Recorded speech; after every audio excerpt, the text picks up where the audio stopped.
I think we've kind of touched on this a little bit, but I think now we have the space. We have the breathing room now. We can go ahead. Who Well, can breathe? I can do this. Okay, good. Like you might need some steroids. It sounds like wheezing to me. Wheezy. No, if I do it. Oh, okay. A little wheezy. A little wheezy. In this day and age, when we have everything from that's something we forgot to mention too. What? iRacing. Oh yeah, I did watch that too. Yeah. Oh yeah. You want to talk about that after Podbean or the before? I mean, after Patreon or before? We'll talk about it after. Right. But because that like iRacing was on TV. I mean, they're going to be broadcasting NBA 2K with the players. The games on NBCS at Washington. I mean, it's a huge deal that other avenues for pro sports are happening. When this is all over, Johnny, we need summer hockey. And I'm not talking about this 3-on-3 garbage. That's Bush League. I don't need that. You know what I need in my life right now, Johnny? What do you need? I need fucking ramps. Ramps? I need outdoor play. I need every game is an outdoor classic. I need me some roller hockey back. I need another pro roller hockey league. I think they should make that happen. Do you think in a landscape like this it could work? Like, do you think now with everything being a sport, you can get some eyes on pro roller hockey?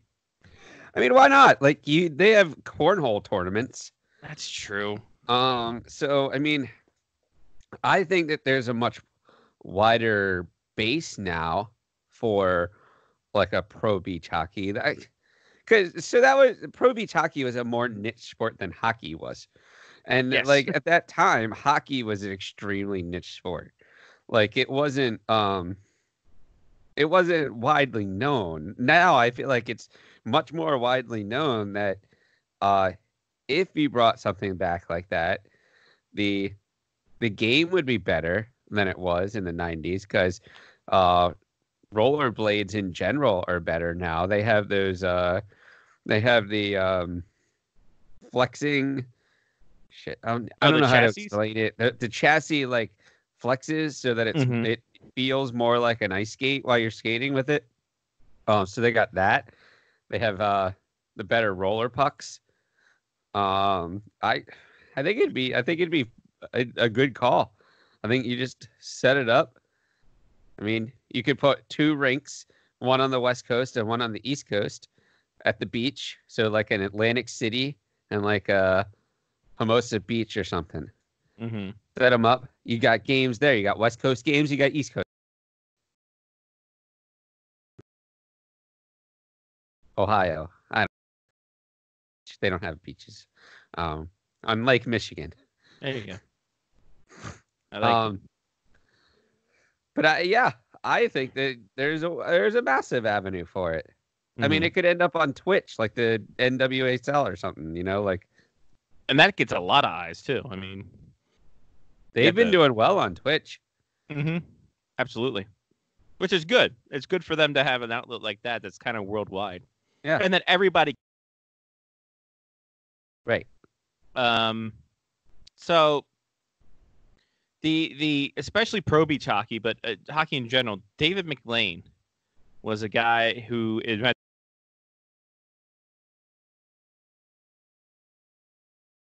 he brought the. Wasn't he the guy too, or he came on the show at one point? Or I talked to a little bit, trying to get information to try to get him on the show. I don't think we ever had him on the show proper. Thought we were supposed to, but it just never came to fruition. I think like this was years and years ago. Should go into my email, see if I have that there. It was years ago. Yeah. But he started Gorgeous Ladies of Wrestling. He was a guy who started Glow. In 1986. So he started from there, and then it has a cult following, and now we have the Glow TV series. Then he started the World Roller Hockey League with ESPN, and then come back with Pro Beach Hockey. Then he went to WOW, the Women of Wrestling television series. Loves his women wrestling. Good for him. And now he is also with the Triple Crown of Polo. All right. Apparently that's on ESPN2 during the weekends. Do they have ramps? They have horses. Better or worse than ramps? Push. There are no winners here. True. So yeah, I mean, there has to be a market for roller hockey, even if it doesn't have ramps. Like there has to be some kind of market for roller hockey, in terms of just in terms of everything. That summertime, especially, like there's not much on summertime. Why wouldn't you put roller hockey league? I don't know why it didn't work on ESPN. Maybe NBCSN can do it, or like you said, they do Twitch, or they do YouTube Live, or however the hell they want to do it. Well, I think if I remember correctly, like Pro Beach Hockey was on ESPN2. Yes. When ESPN2 was like in its infancy stages. Like it wasn't even, for lack of a better way to say this, I guess, it wasn't even like a real station, a real channel at that time. It was definitely the alternate. Yes. But like no one really got it. No. Either. Like it was like an it was afterthought. Sports for hipsters. Yeah, like because I remember the Caps played the Ottawa Senators one year on ESPN2, and we all had to go to a bar to watch the Caps game.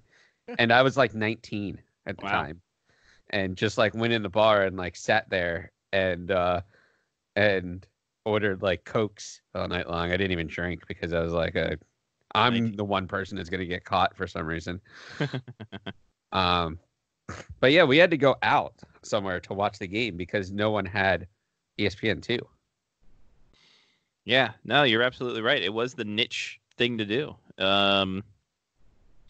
It started in October '93. Amazing. Huh.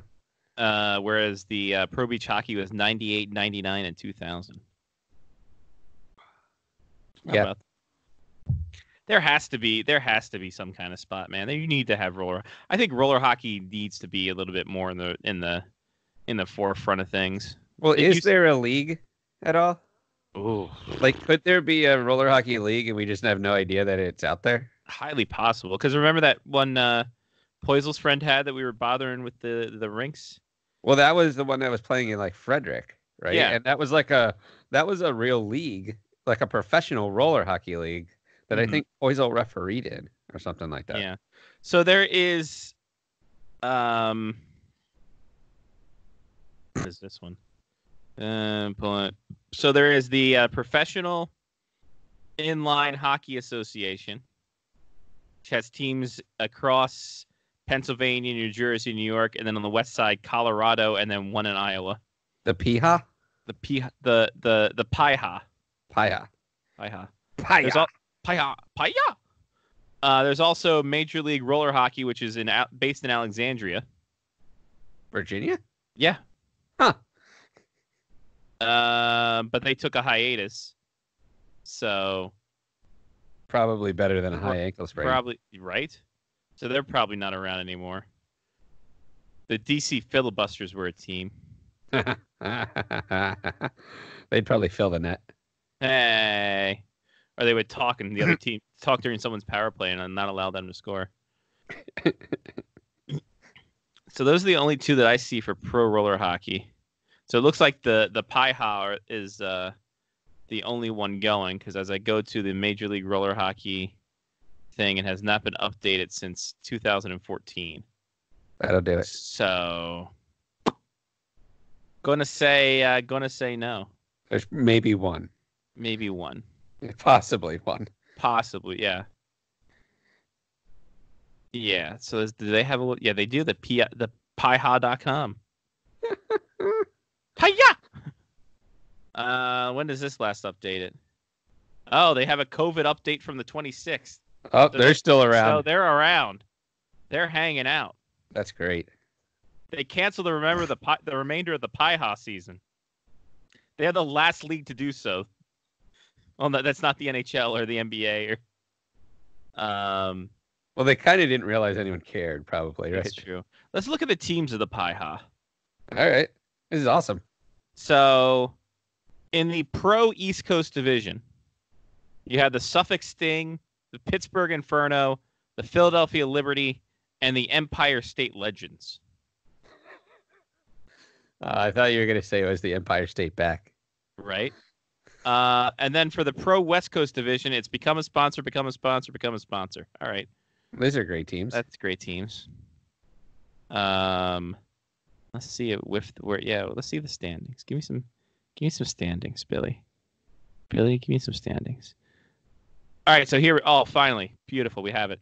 So yeah, so in the West Coast, it's the Arizona Outcast, the Silicon Valley Quakes, the NorCal Buzz, and the East Bay Mantas. The Rocky Mountain Division, which is all teams from Colorado, it looks like. The Parker Prowlers, the Denver Dragonfly, the Colorado Springs Thunder, the Lakewood Fire, the Greenlee Crusaders, and the Colorado Springs Vikings. Mm. And that's the pro division. Does Brent Favre play for them? I hope so. But the semi-pro division, ladies and gentlemen, that's where we get our money. That's where we get our licks in. Don't know what that meant. The semi-pro Delaware Valley division. Okay.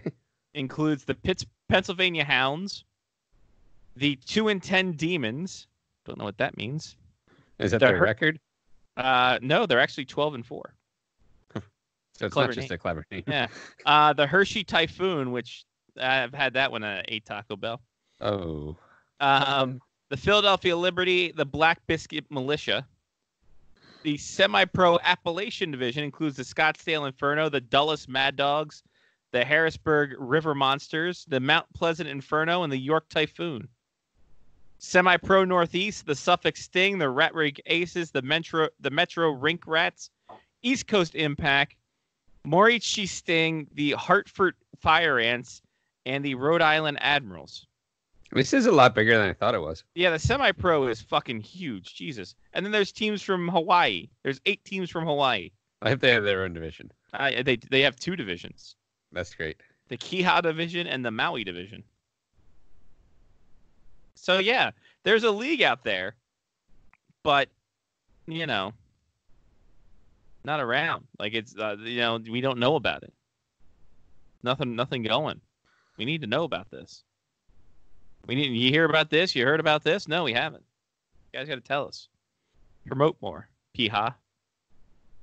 We'll do a Piha show if you tell us more about your teams. Yes. Oh, Piha all the time. Yes. The National Roller Hockey League. I forgot about this one. I opened this up. So they made a statement about the 2020 season on the 26th as well. All right, so that's good. That's 2 leagues. Yeah, they postponed it to May 2021. So obviously the season's done. Wow. Yeah. So they play in the winter roller hockey? No, they play summer. They were supposed to start in May. Oh, so they just canceled all of this season. They're just like, yeah, it's not gonna happen. Yeah, where are their teams located? That's the National Roller Hockey League. Let's see what their teams are all about. The Detroit Detroit Hall of Fame. Oh, there's only a couple teams, and they are all in the Midwest. The Detroit Dragons, the Grand Rapids Warthogs, the Port Huron Yeti, and the St. Louis Vipers. Ah, all right. It's a 4-team league. Yeah. So. Yeah, it's a league, but what league? But really. So there's leagues out there. It's just a matter of, promoting them and doing things with them. And, yeah. Get it going.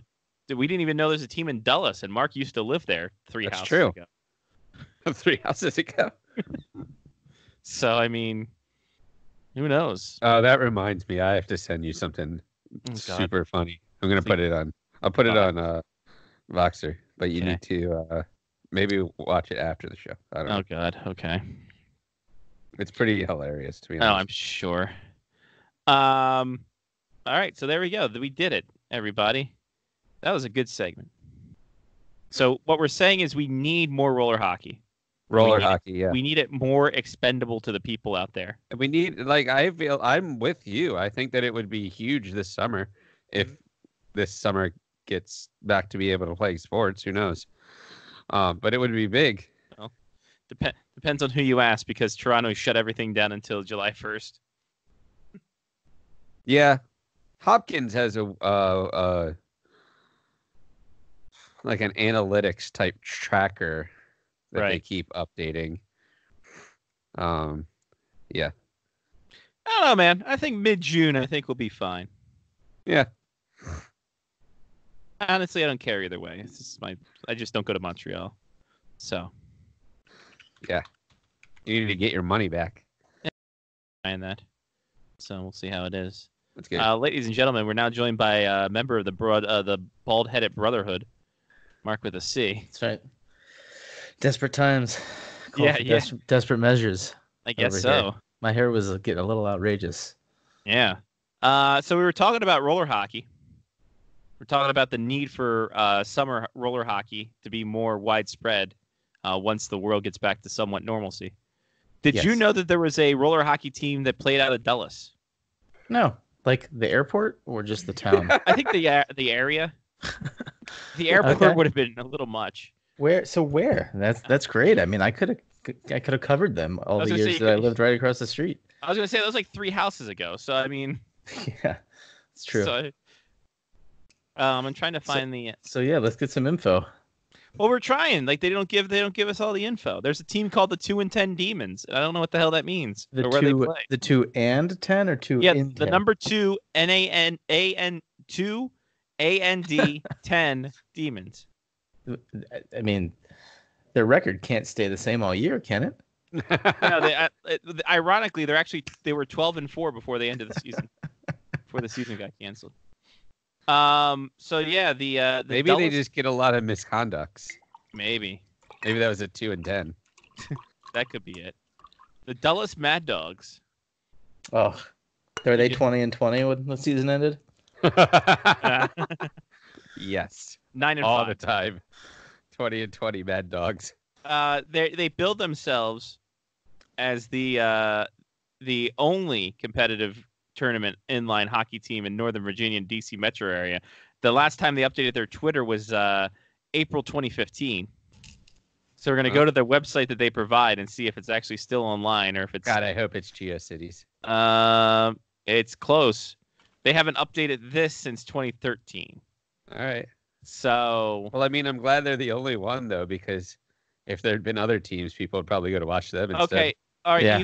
Here's worse problems. Mad Dog Hockey, it directs to the Burlington Middle School hockey team.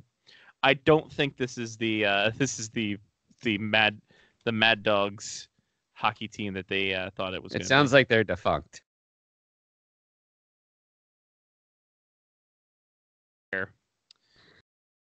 As well.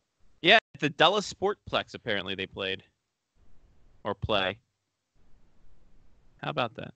But what do you think, Mark? Roller hockey, we need more of it in a bigger setting?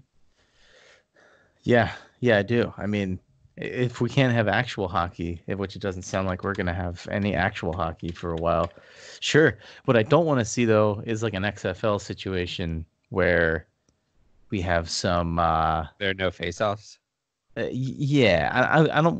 Well, that, and I don't want like these players to be recruited for playing in the NHL. I don't want like the XFL. Not going to happen with hockey. Yeah. Okay. I think it's definitely 2 different disciplines. By the way, site ones.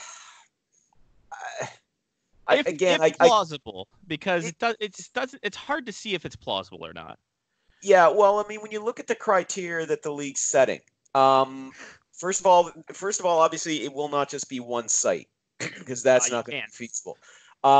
So you got to figure for at least 4 sites with 2 NHL-worthy arenas in them to make it work. And you're talking about it's one thing to say, well, we'll have all the players quarantined. We won't have any fans at the game. We'll have all the players will be quarantined away. The coaches and the staff and the arena staff and the broadcast staff will all be quarantined away. That's still a lot of people. Mm-hmm.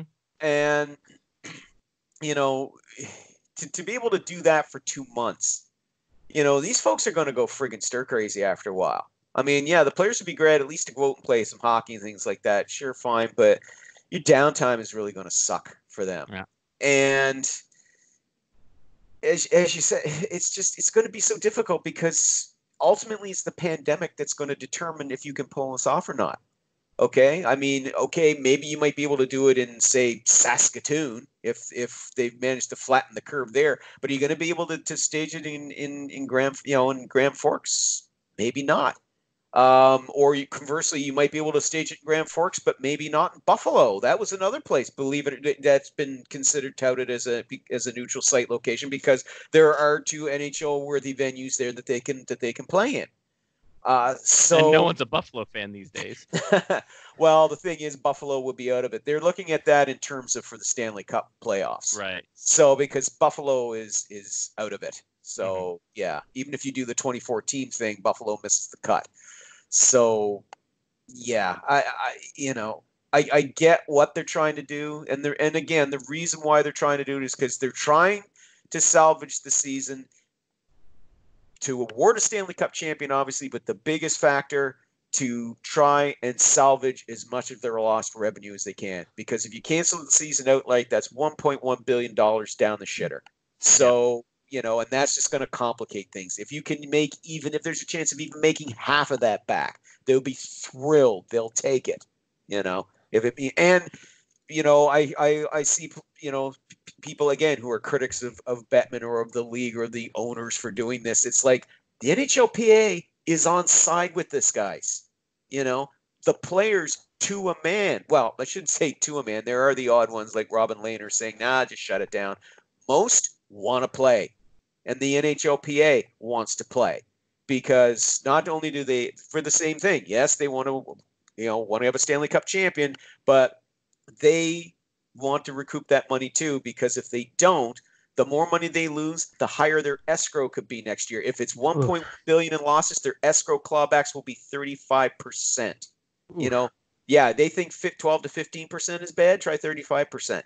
And they want to avoid that as in any way, shape, or form that they can. So if they can stage a neutral site game, if they do this neutral site, they're willing to do it. But the logistics of being able to pull it off, and again, where you'll be able to do it is going to be dependent on if all the games are just being played in one country, okay, that would be okay, fine, I guess.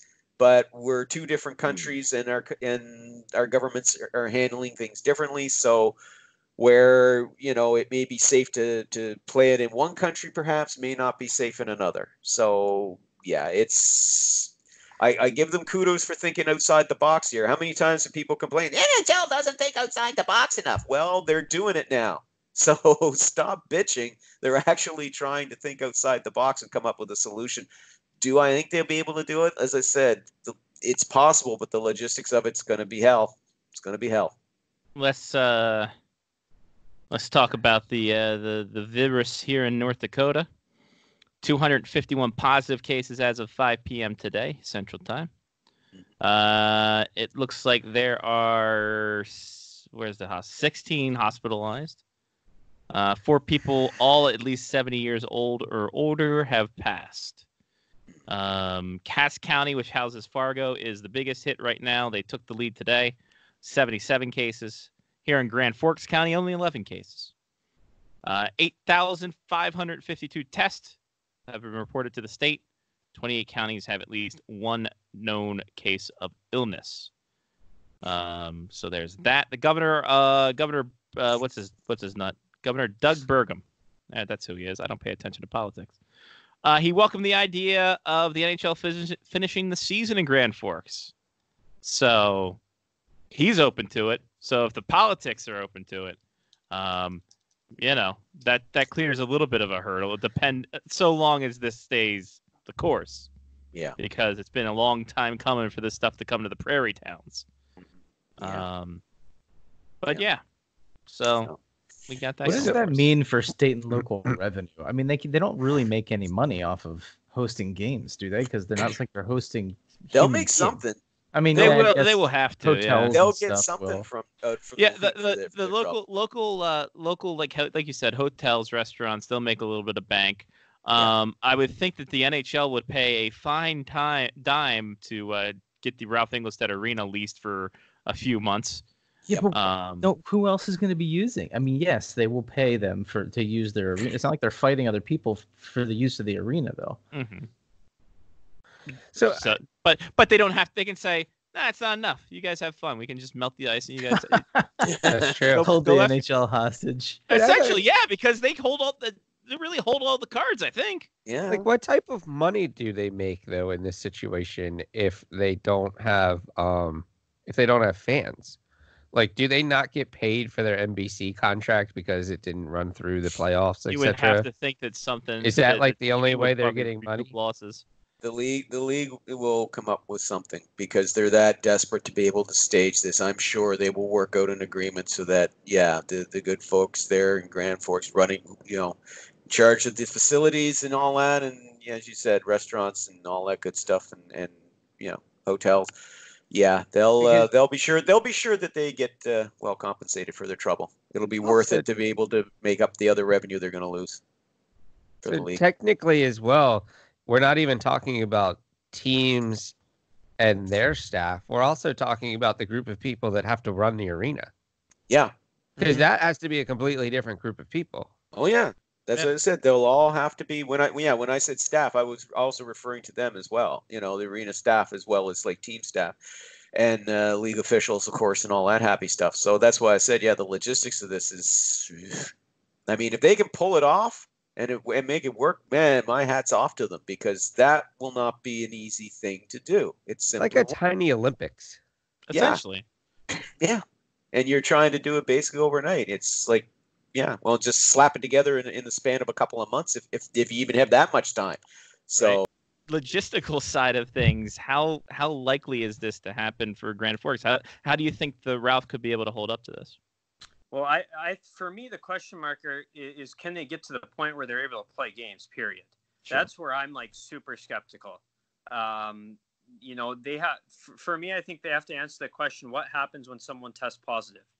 What are you going to do? Does it if everything shuts down the second someone tests positive? I don't know how you play unless the case numbers get really low where almost nobody's testing positive.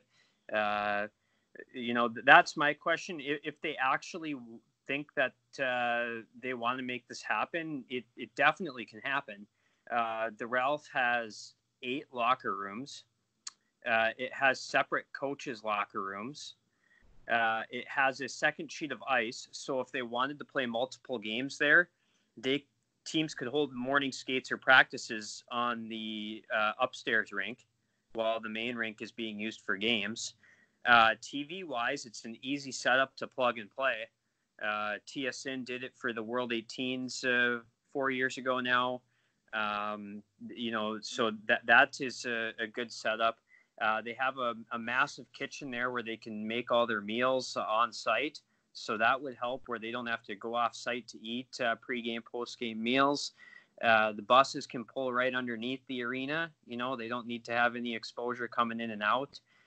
So there are a lot of logistical advantages to the Ralph if they wanted to hold it there. I think they could pull it off for sure. I love the thought of having 2 hockey games in the same venue at the same time. It really reminds me of beer league hockey. Well, okay. So I don't. They couldn't possibly have 2 games going on. Oh, okay. All right. The secondary rink, I don't see the TV infrastructure up there. The second rink is Olympic size, so they would never play an NHL playoff game on an Olympic size rink. So the second rink would solely have to be used for practices and stuff, but still it would be kind of weird to have practices going on right next door to a game and whatnot. But and media wise, like the Ralph hosted the World Juniors in 2005, which obviously brings a ton of media, but that year probably had more media than any World Juniors ever because the NHL was locked out. So everybody sent their writers to Grand Forks for that. And so they have handled large number of media. Yeah, and that was also the Crosby-Ovechkin feud as well, the start of that beautiful, beautiful thing that has tortured us Caps fans for years. Brad Schlossman joined us from the Grand Forks Herald. Now, we were kind of on the brink of seeing empty arena hockey for the NCHC playoffs for the University of North Dakota, and I'm sure the precautions there when everything was going on was intact with all the UV and all the sanitization, easy for me to say. Is that still going on? Is that something that you've talked to Jody at the Ralph to get things, if this were to happen, they would be up to date for all this?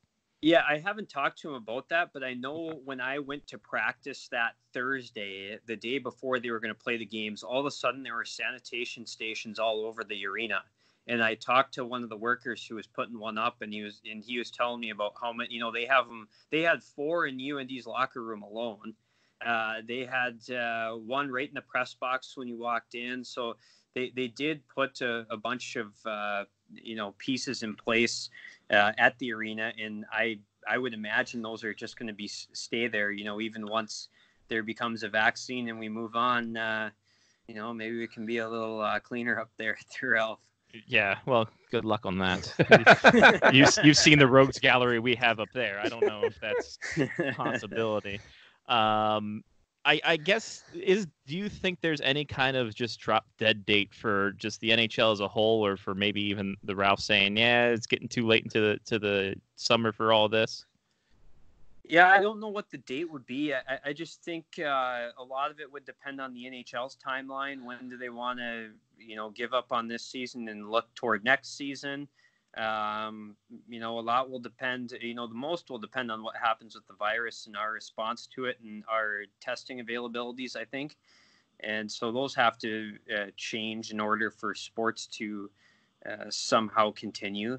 So I think those are some big questions. And if it gets to that point where they say, hey, I think we can do this without fans, and that they want to do it at a place where, if they want to play a series in Grand Forks, so they don't have to travel between 2 cities and stuff. There are a lot of hotel rooms. There are a lot of dormitories. I think TJ Oshie would like jumping back into his old Walsh Hall dorm room and staying there where he did as a freshman. That might be kind of funny.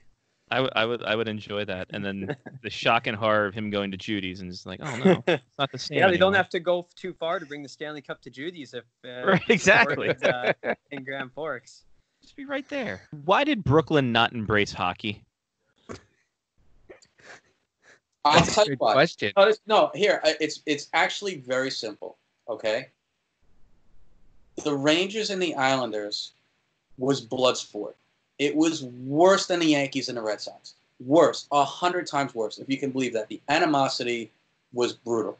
And largely because it was very one-sided, right? The Islanders had this period of success, and the Rangers were 30 years into not having success. So it even added more animosity to it. It's really difficult to ask people to just say, you know what, I'm not a Ranger fan anymore, I'm an Islander fan, because the team is 10 blocks from like you're talking about families that have had season tickets in their families for 30 years, 40 years. Like it's a lifestyle for them. Like it's a big deal. They all you go on the train, they're all wearing the Rangers jerseys to the game. So to ask them to just be like, hey, we know this has been like a really important part of your life for a long time, but the new Coke is right here. So why don't you have that? And so it never really, there was too much history. Like, it would be really curious if it was an expansion team, or if a team moved from somewhere else where they had a clean slate and could come in, and then it was like, okay, I'll give it a shot. And there's just not enough Brooklyn hipsters to carry the team. Most of the people going to the games were people that were taking the train in from Long Island to go to the games. So nothing really changed, except that it became more inconvenient for everybody. It was even inconvenient for the players. The players would stay, they would get rooms at the Marriott, which is down, maybe like a half mile from the arena. So they would do skate around in the morning, and then they'd go to the Marriott and take a nap. And then they'd have like 4 hours or 5 hours to kill, and then they'd go back to the arena. And I would say like maybe 20 games into that first season, they were like, you know what? We're not doing this. We're just going to stay home, and we're just going to come for the game. Like, they just were like, we don't want to do – even the players didn't want to be there. Not to mention the ice notoriously is the worst ice in the league. And I'll give you one story on that. I'm out in LA, and I meet with the people who are putting together the LA Olympics proposal, right? But when they were trying to get the Olympics. So I come in, and the guy's like, "Oh, where are you from?" "I'm from Brooklyn." He says, "Oh, really?" He said, "I worked on the Barclays Center. I helped design the plans for the Barclays Center." I was like, "Oh, that's like 10 blocks from my house." He's like, "Oh, yeah." He said, "Yeah." He says, "Man, it's the craziest thing." He said, "When I was designing it, I asked him, do you want me to design it with hockey in mind?" He's like, "I know you don't have a hockey team, but do you want me to just make the plans just in case you get a hockey team?" They were like, "Absolutely not." Like, "Are you sure? Because the sight lines are going to be off. There's some things you got to do under the ground. Don't worry about it. We're basketball and concerts only." I was like, "All right." So they designed. So when they decided to bring hockey, they were ill prepared. They didn't have the equipment. They didn't have the sight line. Like, you could have a really good seat in Barclays Center, like down low on the bottom by the glass, and you can't see anything because the sight line's terrible. So it was never really designed for that. It was a boondoggle from the beginning.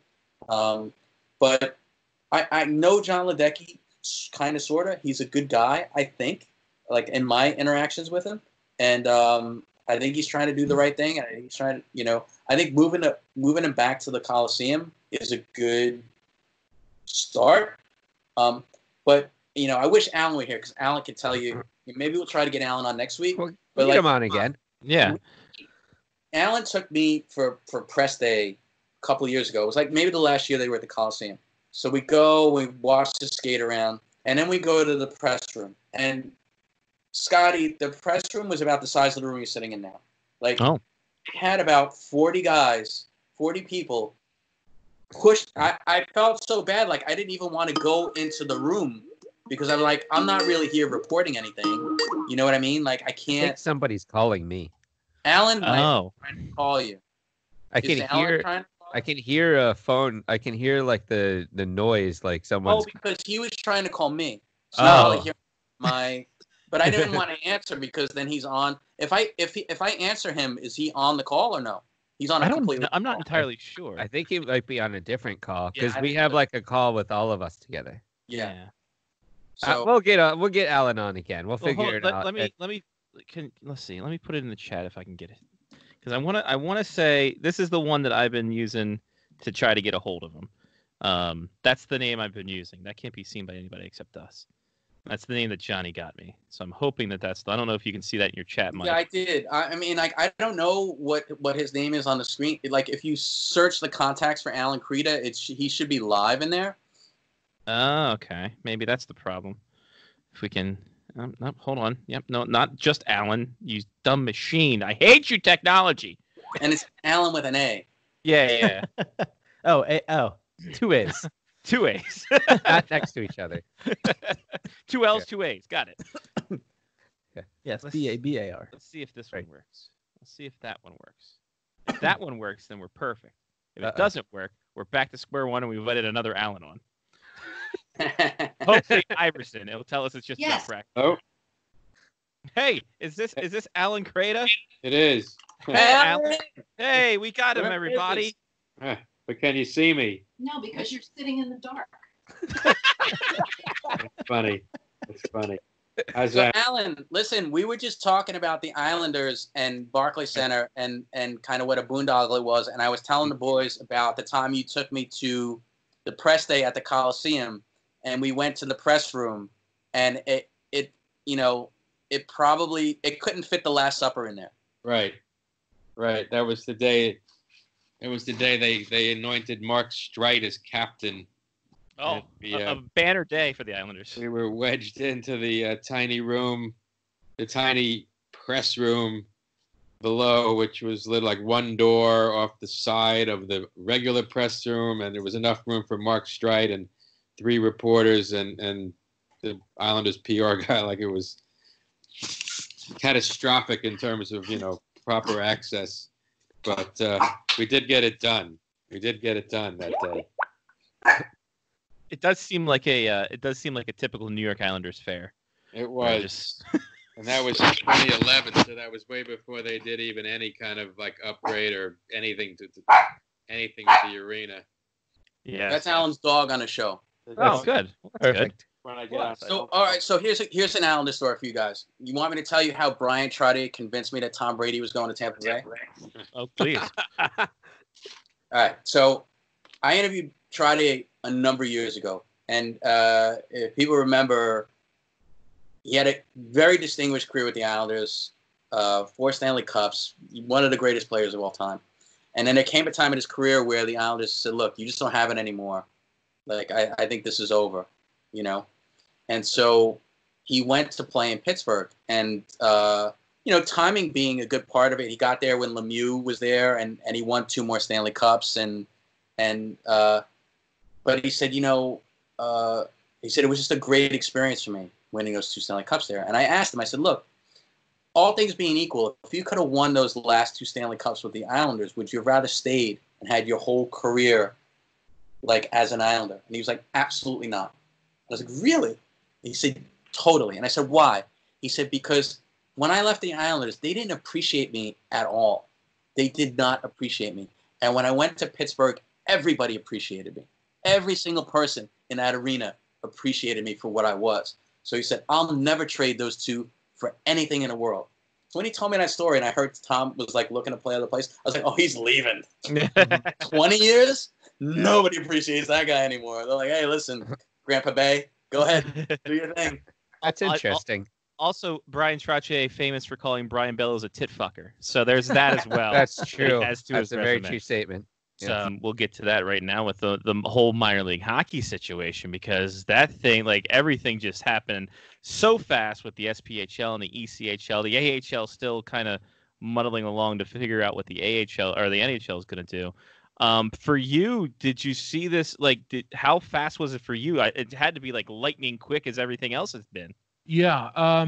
So, you know, I think everybody kind of knew when Rudy Gobert tested positive for coronavirus and they shut down the Oklahoma City Utah game that Wednesday night that we were headed for something big the next day. And it was more of just trying to gin everything up on our end and make sure that the sources were lined up so that we could report the news accurately, because you had some intel that would indicated that the leagues might play in empty buildings. They were already doing that in a couple of venues in the American Hockey League, but you kind of knew that the ECHL and SPHL were either all or nothing propositions.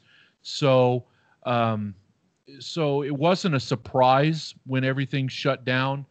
I think the surprise came for me on the Saturday night when the ECHL announced that they were done for the year. It was, I thought, a pretty ballsy decision by Ryan Creelan, ECHL commissioner at the time, to forecast that we're not going to be able to play games in June, potentially July, nor do we have the buildings and the ability to do that. So let's just send everybody home. He didn't. When I interviewed him a couple of weeks ago, he was like, on March 14th, when I called the season, I didn't know how bad this was going to be. Nobody did, but it was accelerating at such a rate that you had to get out in front of it. So I thought that it was tremendous vision by him to get out in front of it. And then, of course, you saw the SPHL follow suit Monday, and then the FPHL follow suit thereafter. So we're all waiting for the American League to decide what they're going to do. But for all intents and purposes, shouldn't the American Hockey League just shut down the season? I kind of feel like that they've wasted a lot of time sitting here and figuring out what the NHL is going to do. Yeah, and I think we're also of the boat now where we just shut the NHL down too, because absolutely, as much as the moneymaker is, if we're talking about what the Florida Panthers president Matt Caldwell said, July restart, and then you're going to try to filter in a full season after that, like that's no bueno for the players and for the quality of the action that you're going to take. So exactly. It's very funny that the AHL is shuffling their feet on this, but I guess, you know, when your big brother does something, you kind of want to wait for him to jump first before you see it's okay one way or the other. Yeah, the AHL has kind of taken a lot of cues from the NHL throughout time anyway, short of having blue ice and orange lines and, Sure, wider lines and that kind of Star stuff. Wars That's nights. right. That starts in the AHL and makes its way up. I mean, I think that a lot of these business decisions kind of come from the NHL and trickle down to the AHL teams. And that's a result of having almost half of your league, half of the teams in your league owned by NHL franchises. Mm-hmm. They need to have a place to have those draft picks play, and and they're going to do that in American Hockey League markets. But I can't help but wonder, with the shutdown in the ECHL and even ostensibly in the SPHL, I wonder if we're not going to get to a place at some point in time, maybe not this year, maybe not this next offseason, but maybe the year or two after, where we start to see the NHL come down and buy teams in the ECHL to kind of safeguard against this happening again, and owners saying, well, sorry, we're going to end everything and shut the doors because there's been such a loss that I can't recoup the money. Right. I wonder if we're not going to get to that at some point 2, 3, 4 years down the line. I'm a little shocked that it hasn't started already with the way that teams try to protect their prospects as it is, and using the ECHL more as a proving ground or a breeding ground for their prospects. I'm surprised we haven't seen more of that already, to be quite honest with you. Yeah. The last NHL team that owned an ECHL franchise was the Edmonton Oilers, and they owned the Norfolk Admirals before they were turned over to Mango Media Group and started the revolving door of owners there in the Tidewater of Virginia. Gosh, Scotty, what was that? 4 years ago? 4 years, yeah. Yeah. So everyone, I think, in that area has owned a part of the Admirals some way, somehow.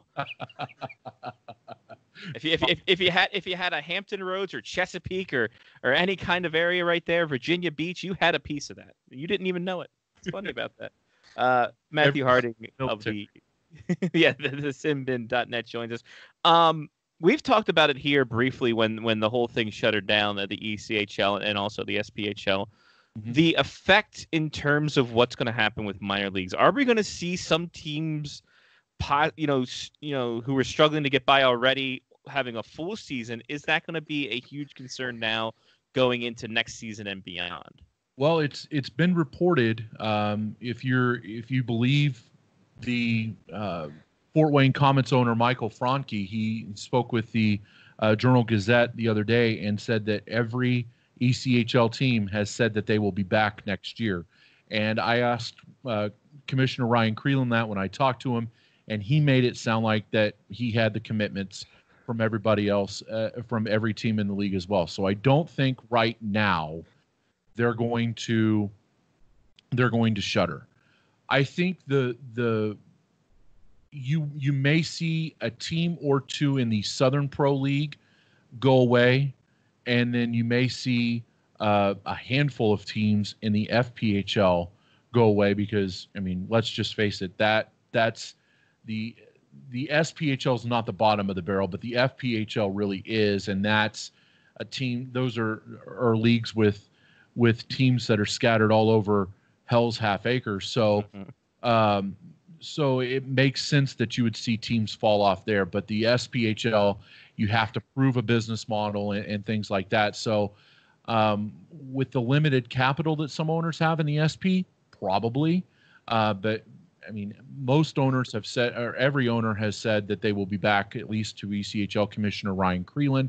So I expect that you'll see them back next year. I think the thing to watch would be if we get into a situation again in the fall where we have the virus come back and we have to shut down once again, then we're talking about big impacts to the ECHL, SPHL, regardless of how you're looking at it financially. The government can help these owners and teams out right now, but if we get into a situation again in the fall and the winter where we're dealing with flu and this at the same time, I don't know if there's going to be a way that the government comes down and helps those teams out with extra employment insurance, unemployment insurance, and PPP and all of that. I just don't know. Yeah, it's and I guess the next question, is the empty arena games, and you said the AHL started doing that. How damning would that be to some places too, not being able to get gate or concessions or anything like that, if the lower division teams were to run with an empty arena? Well, most teams rely on that walk up. They rely on the season ticket holders. Now, you if you're a season ticket holder, regardless of if you show up or not, your number is going to get counted. They're going to count you regardless if you walk in or not. It's that walk up that they value, especially Friday, Saturday night contests. So if you're playing in an empty arena on a Friday and Saturday night, that's a huge loss for you, not only in the walk up, but you're also looking at a huge loss in concessions as well. So, I honestly don't see the league playing, the ECHL or SPHL playing in empty arenas. I really, really don't. But I say that almost as if, well, we have to play the whole as kind of the break glass in case of emergency. Like, all right, it's either we do this or we shutter. Again, I think that they would play it, but I really have a hard time seeing where essential team personnel and media can go in there and cover a game, and nobody else from the outside can come in. Yeah, and this week, the wildest thing for the NHL coming out of this season pause. What's the wildest thing that we can do? It's the wildest thing we can think of that's going to happen after the season pause. And oddly enough, I think Russian Machine Never Break kind of answered that question for us with this whole playoff thing. Well, I don't know if it was their idea. They just reported on it. It was from Mark Spector or Mike Spector or something Spector. Mark Spector. Not Spector's hockey, though. I did talk to Scotty about this right before the show, and I didn't quite understand the entire gimmick. Yeah, I had to really map it out for Johnny what it meant. Yeah. So is your diagram still right? My diagram still worked, but I couldn't figure out why it felt like it had an extra round. And I was like, because I was thinking 6 teams per like Eastern Conference, Western Conference, but what it actually is each 6 teams per division. Yeah. So it's 12 teams per conference, which makes it way different. Oh yeah. Yeah, it is way different. You're right. Yeah. So but it still worked. It still worked like the way that I mapped it out. I just wasn't thinking it that way. So apparently there's a committee the NHL and the NHLPA have called the Return to Play Committee. Are there any women on this committee, or do they have their own? Well, obviously they're not, because they didn't tout this thing, because I didn't know it happened until I read this article. Okay. According to Mark Spector, no regular season games getting played. Popular playoff scenario is top 6 teams from each division. So the top division, so 6 from the Atlantic, 6 from the Metro, 6 from the Central, 6 from the Pacific. Yeah. 1 and 2 seeds will play a best of 3 to decide the division winner, while 3 versus 6 and 4 versus 5 for the right to keep playing. And then whoever wins the 1 and 2 seed will be the top seed, and they'll play the lowest seed still waiting. And then you go. So the question becomes... Oh, so they are reseeding then after the play-in. It's not a straight bracket. Right. That's not bad. So what I'm thinking, in my infinite wisdom and kind of, I guess, greediness, is you make these best of 3 games technically regular season games. Therein, Ovechkin can probably get to 50. Yeah. So nice. Do it that way. I agree as well. So what this does is it effectively eliminates the wild card team. It the Caps would, if it stands today, Caps would play Philly for that division spot. Pittsburgh would play New York Islanders. Carolina would take on Columbus. Oh, the Rangers don't even get into it. Fuck you guys. No.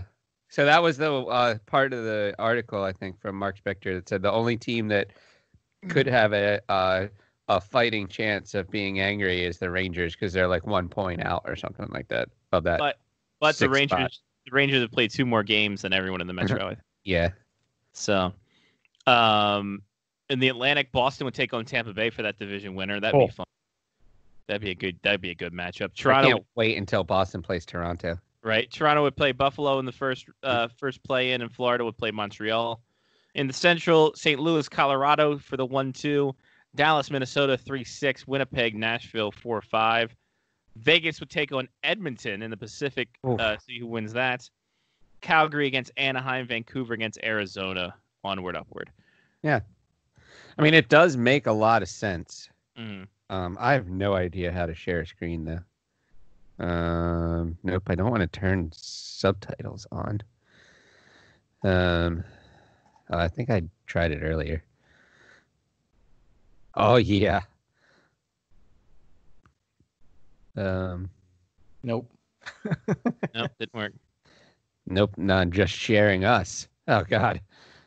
Hey, Is this going to be an Inception situation going on? It kind of is, yeah. How do I do this? How do I turn this backwards? What are you doing? Oh no! Just hit that little tabby there. No. Hit the double square. Hit the double square. Hit the double square. Got All right. it. Then stop sharing. Or go there. Okay. Oh, God, you can go this there. is terrible. No. All right. So no. Go back to share screen. Yeah. All right. No, at the bottom. Bottom. This. Yeah. And then you minimize the Skype thing. There we go. So this is what I created before the show on how this would work. Yeah. But I thought that it was going to be a straight bracket, meaning that the first would play the winner of the 4-5 and the second would play the winner of the 3-6 and move out. Yeah. But yeah, so that was my problem, was that I was counting this play-in round here as like the first round of the playoffs, but it technically is not.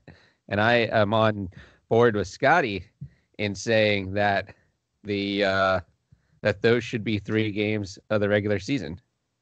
Yeah. Or however, 2 or 3 games, however many it takes, obviously. I stopped sharing. Yeah, you're good. I can see. Yeah. You did it. Woohoo, finally. So, yeah, I mean, I think it's nice. The craziest thing I can think of coming out of this is that December start for next season. I still think my craziest thing is that they want to have the draft before the season is going to start. Oh, I kind of want that to happen. So I the way that I interpreted this request was more in the way of, are we going to see any major changes to the NHL as a whole, perhaps? Are we going to see, that's as a result of this, is anything major going to change going forward that just becomes the norm? I can wholly see this format of playoff becoming the norm. True story. You get rid of the wild card. You fit 2 more teams in this play-in round. And away you go. I mean, it does increase division rivalries, which the NHL has been trying to do for years. Mm-hmm. It does also mean, though, that 6 out of 8 teams of every division makes the playoffs. Listen, man, I don't know what to tell you. More playoff hockey, also something NHL has been trying to do for years. So, but would they also at the same time make the season 72 games, or is now it going to be an 82-game season, and then you're going to tack on these like extra week of games before the playoffs at the end of the season? Well, I think that's where we're at here. In terms of everything else, you have to figure out if people like the less is more approach. Obviously, the owners don't want that, but they can get playoff money where they don't have to play the players too. So I mean, there's that. Right. That's more interesting. Yeah. So I mean, there's that portion of it. Because I have a feeling that they go 82 games, and then are like, oh well, let's just add an extra week to the playoffs. No one gives a shit. Well, I mean, obviously, these have to be collectively bargained. Yes. So the players would have to be like, wait a minute, what the fuck? Hold on, playing more hockey and getting paid less? Fuck you.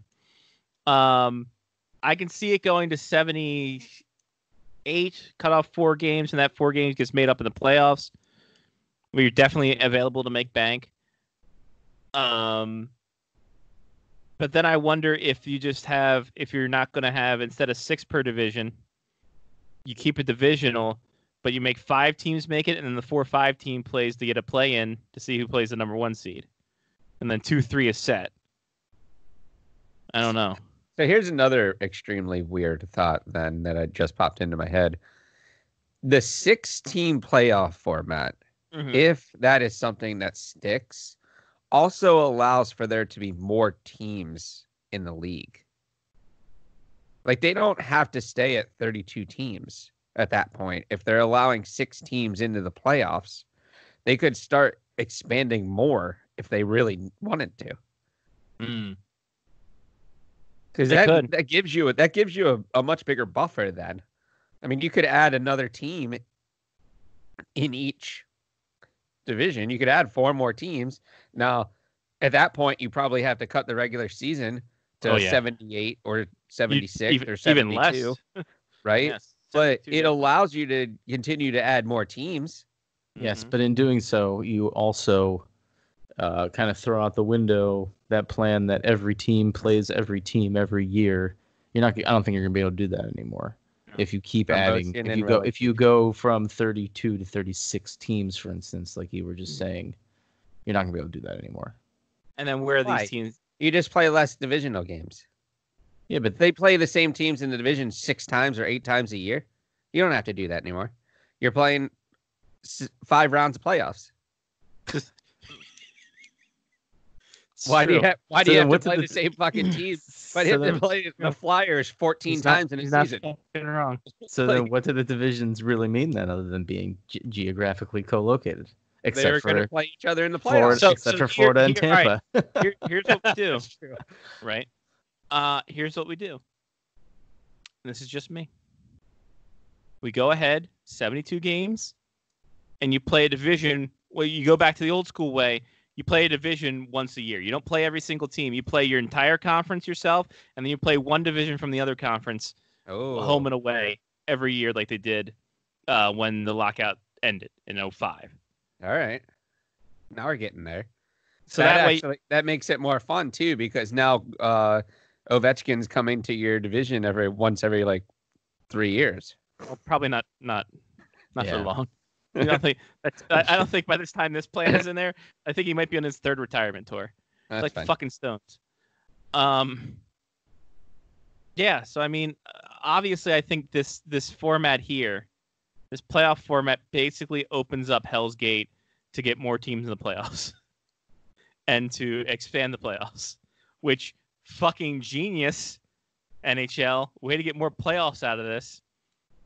But, do you want to skirt some regular season games if you decide to make it this forever? Well, what happens when you're the Sabres and you lose gate for 2 home games because you're not going to make the playoffs? Who gives a fuck? They're not paying their employees anyway, so who gives a shit? Send the Sabres to London for their home games like you do with the Jaguars, who can't sell out either. True.